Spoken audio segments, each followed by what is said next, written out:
తీసుకున్నారు. అందరు సలహాలు తీసుకున్న తర్వాత ఇటువంటి ఒక అద్భుతమైనటువంటి పథకాన్ని ప్రవేశపెట్టారని అందరు సలహాలు తీసుకున్నారు. పెద్దలు, ఆనాటి పెద్దలు ఒక్కరి సలహా పాటించారు. ఆ ఒక్కరు ఎవరంటే సోమేష్ కుమార్. ఆ ఒక్కరి సలహా. మరి అంత పెద్ద తెలివి కలిగిన మేధావిగా ఉన్నటువంటి కేసీఆర్ గారు ఎందుకు అతని మాయలో పడ్డారో నాకైతే తెలవదు అధ్యక్ష. కానీ చాలా మాయలో పడ్డారు. ఇది మీకు ఉదాహరణ చెప్పాలంటే రోబో అనే ఒక సినిమా వచ్చింది. రోబో తయారు చేస్తాడు. ఆ తర్వాత ఆ రోబోని ఎలా డిఫ్యూజ్ చేయాలో తెలియదు. చివరికి ఆ రోబో ఎవరిని తయారు చేశారో వాళ్ళనే ముంచేస్తుంది. అదే పద్ధతిలో పూర్వం బ్రహ్మాస్త్రాలు లేదా ఇంకే ఉండేవి పురాణాల్లో. అస్త్రం వదలటమే తప్పితే మళ్ళీ వెనక్కి ఎలా తీసుకోవాలో తెలియదు. అలాగే భస్మాసురుడి హస్తం అంటారు. భస్మాసురుడు ఎవరిని కాదు, అది ఎవరుంటే వాళ్ళకి అప్లై అయ్యిద్ది. ఎవరి తల మీద పెట్టుకుంటే వాళ్ళు తప్పులు చేసిన వాళ్ళందరికీ అట్లా జరిగింది. ఈ ధరణికి సంబంధించి పెద్దలు కేసీఆర్ గారు చాలా ఆలోచన చేసి ఉంటారు. ఏదో మంచి చేయాలని అనుకుని ఉంటారు. కానీ అది బూమ్రాంగ్ అయింది. చివరికి ఇవాళ మొన్నటి ఎన్నికల్లో రిఫ్లెక్షన్ ప్రతి గ్రామంలో ఇంకా ఫర్దర్ రీజన్స్ ఉన్నప్పటికి కూడా ప్రధానమైనటువంటి కారణం ఆనాడు బీఆర్ఎస్ ఓడిపోవటానికి గ్రామాల్లో, ఎందుకంటే అందరం అక్కడి నుంచి వచ్చిన వాళ్ళం కాబట్టి ప్రధానమైనటువంటి కారణం ధరణి అని చెప్పి నేను మీకు తెలియజేస్తా ఉన్నా అధ్యక్ష. కారణం ఏంటంటే ప్రధానంగా అందులో ఒక పెద్ద అంశం ఉంది. కాస్తు కాలం అనే ఒక అంశం ఉంటుంది. ఆ కాస్తు కాలం తీసివేయటం వలన ఆ కాస్తు కాలంలో అంటే సాదా బైనామాలతో ఆ పూర్వం జమీందారు, జాగీర్దారులు, దొరలు వాళ్ళు అమ్మినటువంటి భూములు కాగితాలు, తెల్ల కాగితాలతో కొనుక్కున్న వాళ్ళ పేర్లు అందులో ఉండేవి. ఇవి తీసేయటం వలన మరలా పాత సిస్టమ్ వచ్చేసింది. పాత జాగీర్దారు వ్యవస్థ, పాత జమీందారుల వ్యవస్థ, పాత భూస్వాముల వ్యవస్థ వచ్చేసింది. ఇలా రావటం వలన రెండు రకాల నష్టం జరిగింది అధ్యక్ష. వాళ్ళకి రుణ సౌకర్యము లేదు, కాస్తుదారుల పేర్లు లేవు. ఇక వాళ్ళకి రైతు బంధువు లేదు, రైతు బీమా లేదు చనిపోతే. ఈ రైతు బంధు ఎవరికి వెళ్ళిందయ్యా అంటే మరల జమీందారులకు వెళ్ళిపోయింది. ఇది వాస్తవం. మీరు కావాలంటే ప్రతి ఊర్లో వెరిఫై చేసుకోండి. వందల వేల ఎకరాలు మా దగ్గర ఉన్న, by name I mention here, మా దగ్గర రేగళ్ళ ఉంది. మీరు వస్తే చూపెడతాను. రేగళ్ళ కొన్ని వందల ఎకరాలు, వందల మంది అందులో గిరిజనులు అధ్యక్ష. ఆ గిరిజనులకు రావాల్సిన, వాళ్ళు ఎప్పుడో కొనుక్కున్న భూములు అవి, గిరిజనులకు రావాల్సిన రైతు బంధు అంతా ఆయన ఒక్కడి పేరుతోనే వెళ్ళింది. మేము అనేక సార్లు ఆందోళన చేసినా ఉపయోగం జరగలేదు. ఇలా అక్కడ ద్వారా మరొక ఊరిలో పాత పట్టేదారులు, మన తెలంగాణలో మీకు తెలుసు, ఆంధ్రప్రదేశ్లో లాగా రిజిస్ట్రేషన్లు ఉండవు, సర్వే నెంబర్లు క్లారిటీగా ఉండవు.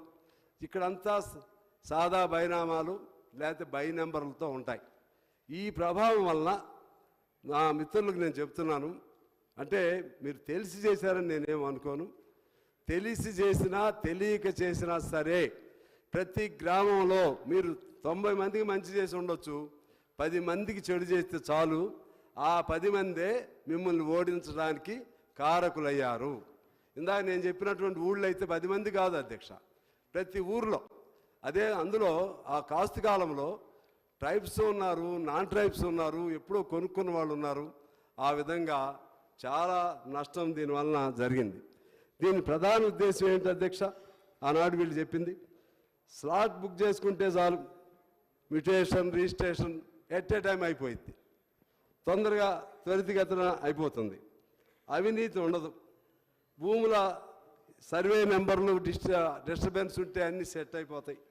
ఇక కొత్త రకం అంతా కూడా ఆన్లైన్తో ఆ పుస్తకం ధరణిది పెట్టుకుంటే చాలు అన్నీ స్వర్గమే అందులో కనపడుతుందని చెప్పారు అధ్యక్ష.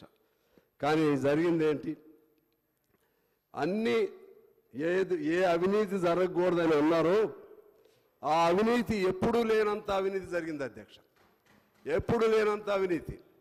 పెద్ద వాళ్ళందరూ కూడా దీన్ని అడ్డం పెట్టుకుని ముఖ్యంగా హైదరాబాద్ నగరం జిల్లా కేంద్రాల్లో దీన్ని అడ్డం పెట్టుకుని అమాయకులు అయినటువంటి వాళ్ళని పక్కన నెట్టేసి అక్కడ ఉన్నటువంటి ఆ రిజిస్ట్రేషన్ చేసే వాళ్ళతో తను ఒక ఆధార్ కార్డు తీసుకుని వెళ్ళిపోయి ఈ భూమి తనదే అని చెప్పి స్లాట్ బుక్ చేసుకుంటే వాళ్ళకు వచ్చేసినాయి.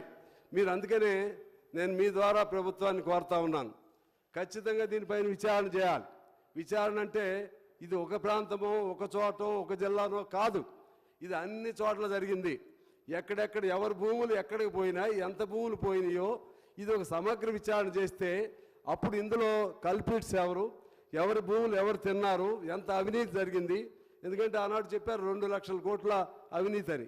అసలు ఎంత వాస్తవం, ఇవన్నీ బయటకు రావాలంటే ఖచ్చితంగా సమగ్ర విచారణ చేయాలని చెప్పి నేను కోరుతా ఉన్నాను. అందుకని వాళ్ళ మెయిన్ పర్పస్ అవినీతి రహిత అనేది అక్కడే ఫెయిల్ అయిపోయింది అధ్యక్ష. అలాగే భూముల సర్వే అంటే మరింత కన్ఫ్యూజ్ అయిపోయారు. మరింత మామూలు కన్ఫ్యూజన్ కాదు. నా భూమి పక్కనానికి పడిపోయింది, ఆ పక్కరాని భూమి ఇంకో పక్కరానికి పడిపోయింది. అదేంటే కంప్యూటర్ తప్పులు చేస్తే ఆ భూములు మళ్ళీ సరి చేసుకోవాలంటే మళ్ళీ ఎక్కడ పోవాలి? కలెక్టర్ కూడా అప్పుడు అధికారం లేదు. ఒకవేళ ఉన్నా కలెక్టర్ దగ్గర ఒక ఆపరేటర్ ఉంటారు. ఆ ఆపరేటర్ ఓపెన్ చేస్తే తప్పితే దానిలో విషయం తెలియదు. మరి అయినా కూడా కలెక్టర్ కూడా సరి చేయలేడు అధ్యక్ష. ఆ భూముల్ని మళ్ళీ సరిచేసి నా భూమి ఇంకోళ్ళకి పోతే నా భూమి నాకు రావడానికి అవకాశం లేదు, మళ్ళీ కోర్టుల దగ్గరికి వెళ్లాల్సి వచ్చేది. ఆ విధమైనటువంటి పెద్ద కన్ఫ్యూజన్ ఏమి సరిచేద్దాం అనుకున్నారో అంతకంటే పెద్ద కన్ఫ్యూజన్ జరిగిందని మీ దృష్టికి నేను తీసుకొస్తున్నాను అధ్యక్ష. అంటే ఎంఆర్ఓలు కంప్యూటర్సు వాళ్ళు ఏది చేయాలనుకుంటే అంటే ఇది అంతకుముందు రిజిస్ట్రార్ ఉండేవాడు, తీసేసి మున్సిపల్ కమిషనర్లు ఎంఆర్ఓలకు అప్పచెప్పడంతో అక్కడున్న ఆపరేటర్ ఒక ఆయన మొత్తం రింగ్ తిప్పే పరిస్థితి వచ్చింది అధ్యక్ష. ఆ విధంగా కూడా అక్కడ కూడా వాళ్ళు ఆ అంశం ఏది అనుకున్నారో ఆ అంశం కూడా వైఫల్యం జరిగింది. తర్వాత క్విక్ డిస్పోజల్ అంటే క్విక్ డిస్పోజల్ బదులు సంవత్సరాల తరబడి నెలల తరబడి కోర్టుల చుట్టూ తిరిగే పరిస్థితి ఈ ధరణి వలన వచ్చింది అధ్యక్ష. అంతేకాదు దీనిలో అంతకుముందు పార్టీషన్ ఉండేది. ఏదైనా పార్టీషన్ చేసుకోవాలనుకున్నా, ఏదైనా పేరు మార్చుకోవాలనుకున్నా 45 రోజులు సమయం ఉండేది అధ్యక్ష. 45 రోజుల సమక్షం నా భూమి నేను ఇంకోళ్ళకి అమ్మితే ఇది వాస్తవమా కాదా అని వెరిఫై చేయడానికి విఆర్ఓలు ఉండేవాళ్ళు, సిస్టమ్ ఉండేది. ఇది తీసేయటం వలన స్లాట్ సిస్టమ్ పెట్టడం వలన నా అన్నదమ్ముల మధ్య తగు వస్తే అన్నదమ్ముల మధ్య నేను లేను, మా అన్నే వెళ్తాడు అక్కడికి, వెళ్ళిపోయి ఇదంతా మాదేను ఒక ఆధార్ కార్డు పెడితే ఆయన పేరుతో స్లాట్ బుక్ అయింది అధ్యక్ష. ఇక నాకు రాదు, మళ్ళీ నాదేం తేల్చుకోవాలంటే మళ్ళీ నేను కోర్టుకి వెళ్ళాలి. కోర్టుకి వెళ్తే అది పరిష్కారం కాదు. ప్రతి గ్రామంలో అన్నదమ్ముల మధ్య అందరి మధ్య నేను చెప్పను, కానీ ఎక్కువ మంది మధ్య అన్నదమ్ముల మధ్య కూడా దీనివలన తగు వచ్చింది అధ్యక్ష. అదేవిధంగా